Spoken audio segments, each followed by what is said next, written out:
Hey everyone, before I get started, I just want to remind you that if you like my content, hit that like button, subscribe to my channel, and then join the Militia Man and Crew Patreon community by clicking the link in the caption. Hey, good evening everybody. I'm Militia Man and Crew. I hope everybody had a wonderful Wednesday. But hey, we're going to jump into some stuff that we've been talking about. And collectively, all the things that we've been doing in patreon.com with Militia Man and Crew in our Discord chat room at Militia Man's chat room has been, showing that Iraq is basically telling us exactly what they're doing and how they're doing it. It's somewhat vague, if you will, but if the implications behind what they're stating is truly showing that they are integrating into the global financial system. In this article, it says, in cooperation with Kurdistan, it says Baghdad is heading to a forum on independent federal administration for the Development Road Project. Sorry about that, you guys, but I think Wally's bored. Winnie just walked in and he just quieted down. So they're obviously, well, good. And for all you kitty lovers, those two are doing very well. So thank you. But anyway, we go on. It says, in cooperation with Kurdistan, Baghdad is heading to form an independent federal administration for the Development Road Project.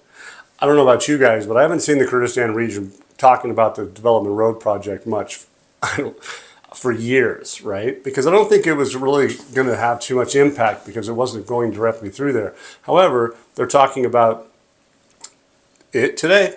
The Deputy Prime Minister, Ministry of Planning, Ali Tamim, he goes on and says that there's a point of linking the path of development at the Iraqi-Turkish border that's going to be linking this path that's going to be relatively close to them. It says that Tamim is saying that the Development Road Project does not intersect with any other international project, but represents an integration with the global road network, which contributes to shortening the time and cost of transporting goods and passengers. I find it fascinating that using the term integration, and they're talking about global road network. And it's not any part of any other international project. It's a standalone situation. It says the Minister of Transport and Communications in the Kurdistan Regional Government stressed the strategic importance of the road development, describing it as a long-awaited Iraqi dream. So it goes on and says, because of the major development services it will provide from Basra to Kurdistan. So maybe something's changed, or is it just going to have an offshoot relationship? We'll see. But ultimately, back in 2024, Iraq, Turkey, and the UAE and Qatar signed a four-way agreement on the Iraq Development Road Project. And the agreement aims to strengthen cooperation with regard to the Iraq Strategic Development Road Project, as the four countries will work to develop the necessary frameworks for the implementation of the project, according to a statement. It says the strategic project for the road development is expected to contribute to stimulating economic growth, strengthening regional and international cooperation relations, as it will achieve economic integration and sustainability between the East and West. And so all of the buzzwords that we've been talking about, they're still using, and they're doing it today. And it says the project will increase trade, facilitate the movement of goods, provide new competitive transport route, and promote regional economic prosperity. I think we all know that. They've been talking about the Development Road Project for a long time, but ultimately it's now just in the beginning stages, because ultimately it's going to last for about 25 more years. It's going to run out to 2050, and they're going to have to develop it and have to do it in phases over time. But obviously we haven't seen a real effective exchange rate yet. But all the things that they're talking about are actually telling you and supporting the fact that at some point there will be a real effective exchange rate. And it sounds like because of their education of what they're doing, it's probably a really key component to all the things that they have accomplished, but they also have to keep education going. And I think that's exactly what's been taking place for the last, at least powerfully, 2 to 3 weeks. Here's this article. Now it's the Ministry of Planning. Has a lot to do with the development path. Does not intersect with any other international project, so that's a reiteration. It says the Deputy Prime Minister and the Ministry of Planning. It says the delegation of the Kurdistan Regional Government. So this is a similar article, but it says the Minister affirmed the Development Road project does not overlap with any other international project. The project is a federal project.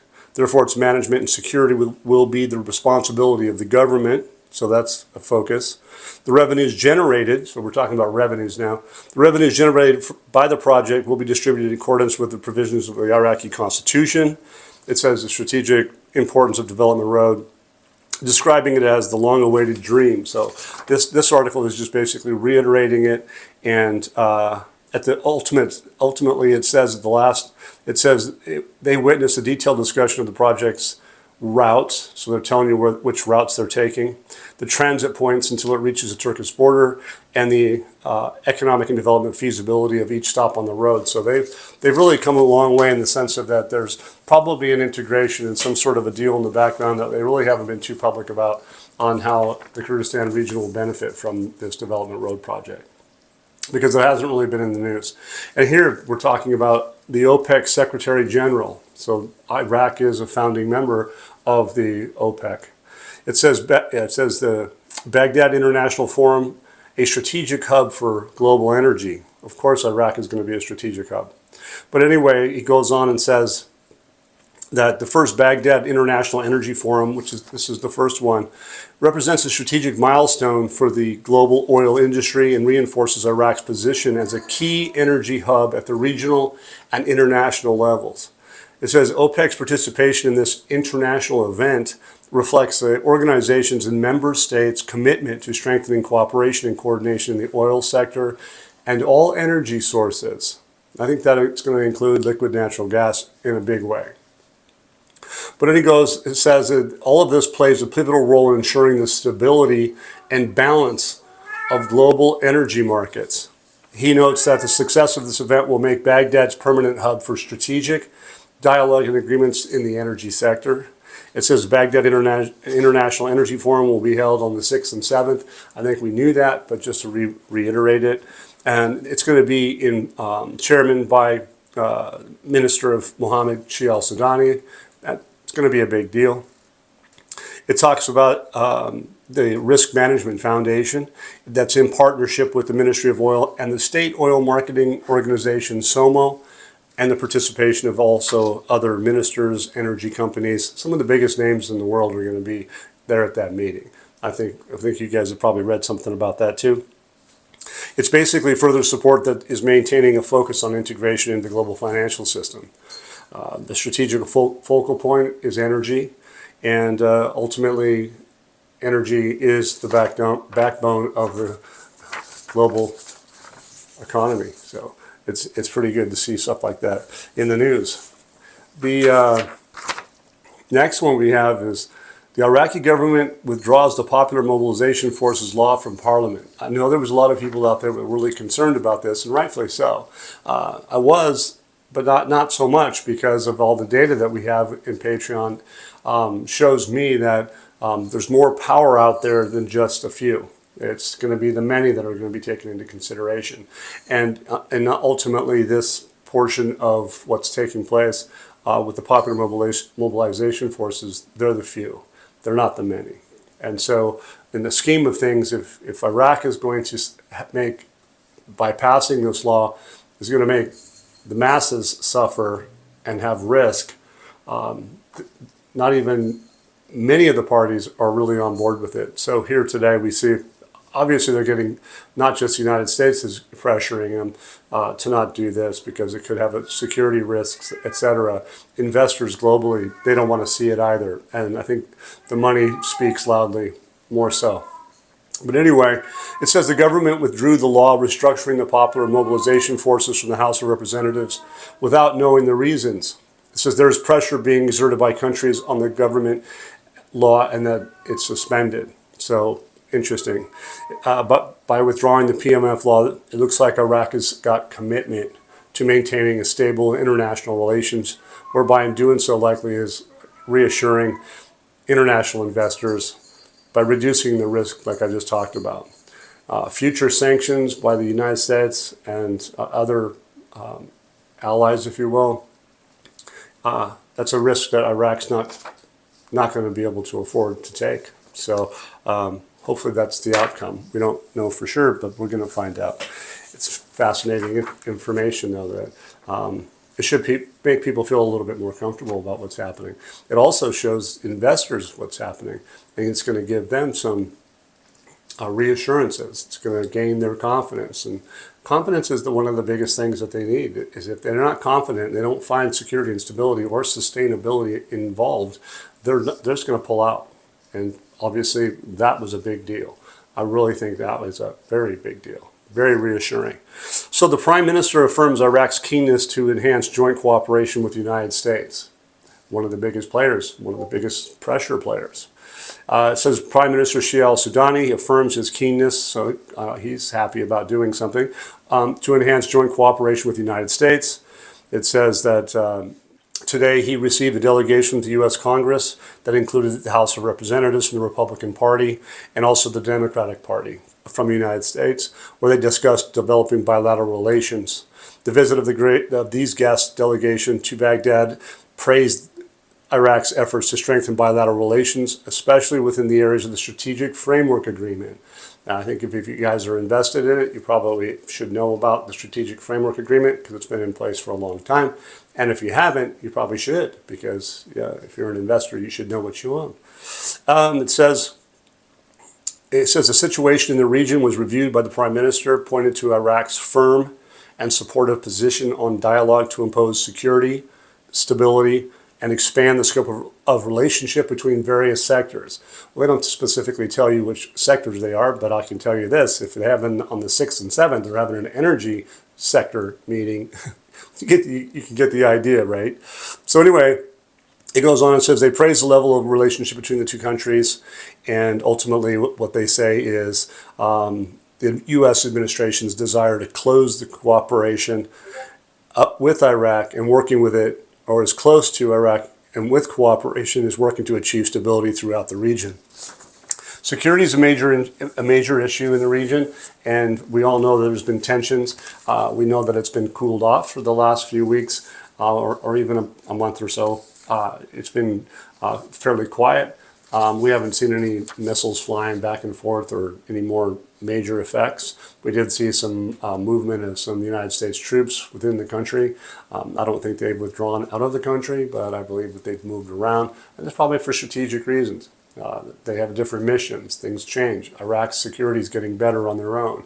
So, yeah, pay attention to what al-Sudani says about that, because it's his job to be able to be the one to give that information, not speculation. Legal researcher that says recovering smuggled Iraqi funds is possible through international agreements. I think you guys really ought to know this, and maybe many of you do already. But Iraq's situation is that they have 100 billion plus minus of foreign reserves. They also have a significant amount of gold, and they have a significant amount of natural resources. So those are things that are part of the fundamental basis of when a revaluation happens. There's so many things that are involved. It's not just the money supply, but obviously we all know about electronic payments has been reducing the money supply. And so keep that in mind. The official exchange rate at 1310, it's not a fundamental, real effective exchange rate. That's just the bottom line. And I think anybody that wants to go and do whatever research you want to do, but you're going to find out at the end of the day, it's not a real effective exchange rate. Here it says that this is Ali al-Tamimi confirms that the legal paths and international agreements that allowed it to recover smuggled money out of the country estimated at 500 billion. If you have 100 billion and then you obviously have 500 billion, make it 6. Obviously, it supports the value of their currency. And I think that this article basically kind of talks about that. It says in 2005, the United Nations Anti-Money Laundering Convention, which deals with recovery of smuggled funds, stipulated in Articles 55 and 56 clear mechanisms for recovery, and Iraq signed it in law number 35 of 2007, indicated these funds are estimated at $500 billion. There's articles out about that over the years, and so, but they bring it up again today. So it's obviously still in the pipeline. It says that there's approximately $65 billion of the U.S. Federal Reserve that belong to the former regime and are owned by the Iraqi people. It says Iraq can claim them according to Article 28 of the 2008 Iraqi-American Strategic Agreement, which allows Iraq to request economic assistance from the United States. And this Tamimi points out that Article 50 of the United Nations Charter allows countries fighting parties under Chapter 7 to request economic assistance in the Security Council. It says Britain and France have announced that their readiness to provide assistance, and Iraq has already fought ISIS and is listed under Chapter 7 pursuant to Security Council Resolution number 2170 of 2014. He goes on and explains, Iraq has exited Chapter 6 of the UN Charter after fully settling its financial obligations to Kuwait, which amounted to $4.5 billion. So that's old news. We all know that they did that. It says, however, the ongoing political and security and economic crisis, what's going on, could lead the Security Council to return to placing Iraq under international guardianship, i.e. Chapter 7. So it's pressure. Does this have anything to do with the PMF? It may have. They may have applied that pressure, reminding Iraq about that if you do certain things, you're going to have some certain problems. So if you want your money back, you got to be a little more careful, especially when it comes to the Strategic Framework Agreement. And here this one is talking about, obviously, another agreement that that is related. It's related, okay? So anyway, there's been countries that, like the Philippines, Nigeria, Algeria, and Egypt, they have all used the law and been successful. And obviously, putting this article out today is basically a reminder of what's going on behind the scenes, because it hasn't been very public, has it? But ultimately, to me, it's like no coincidence that they're talking about this, because obviously, if in fact that they need to defend their currency in the future on the Forex, having an extra $500 billion laying around is probably going to go a long way for that, and probably will allow them to actually enter into that Forex. So them bringing this out, is it strategic? I don't know for sure, but it sure looks like it is. But Iraq is under political pressure. They're under security pressure too, and economic pressure. So by withdrawing the PMF law likely softens that risk. There's a component to it. If you want to come into Patreon, there's a list here of all the things, the reasons why I say what I'm doing, what they're doing, I'm sorry. But ultimately, there's a portion that says understanding the scale of smuggled funds. It says the impact on Iraq's real effective exchange rate. It says the REER measures the Iraqis' IQD value against a basket of trading partners' currencies, adjusted for relative price levels, e.g. inflation. We all know Iraq's inflation is less than 3% and has been consistently. I think it's less than 2%, to be fair.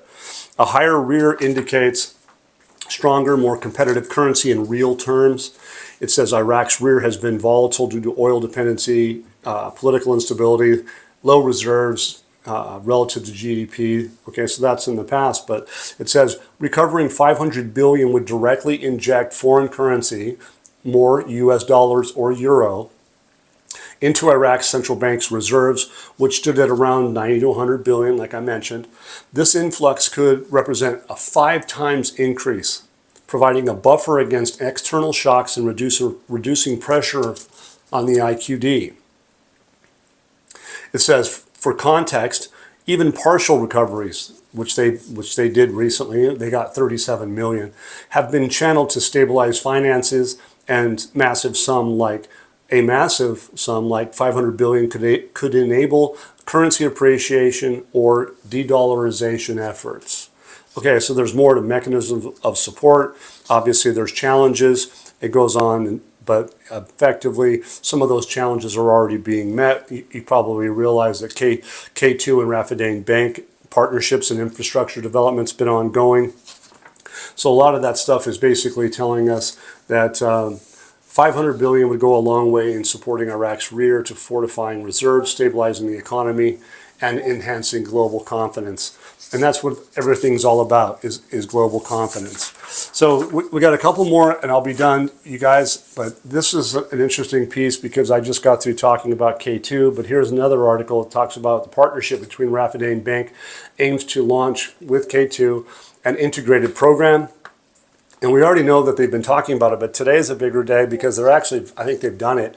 The American company K2 Integrity, a global specialist financial integrity and risk management, has signed a three-year strategic partnership with Rafidain Bank, aiming to launch an integrated program for financial integrity, governance, and compliance in accordance with international standards.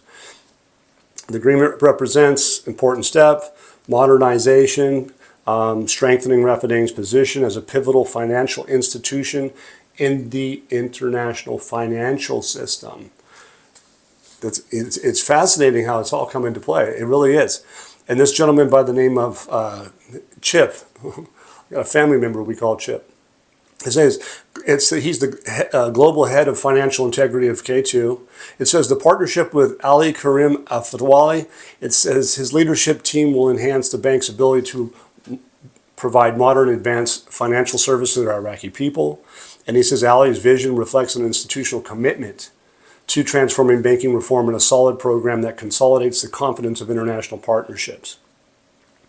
Basically, like I said, K2 Integrity, Rafidain Bank is significant, not only in Iraq's economic, financial, and banking reforms. It's inclusive of bringing confidence to the region and the locals and the world. And so here's the chairman of the Securities Commission. It's Iraq is steadily moving towards building a developed economy. Technology and human capital are the foundations of sustainability. And digitization is no longer an option, but rather a strategic national project that enhances efficiency, preserves transparency, and expands the base of financial inclusion. So you see how all this has been playing out? They've been talking about all of these things for the last 15 years that I know of. And they're finally coming to what we see now that we've never really seen before. They've talked about it, but now they have results of it. That's what's coming, is because they have this confidence from the global investors. We have these investors coming into Iraq, and we have the Development Road Project already getting started. We have the ISCUTA system. We have the e-governance. We have all that. It's all been in play. And that's what they're telling the people. Education.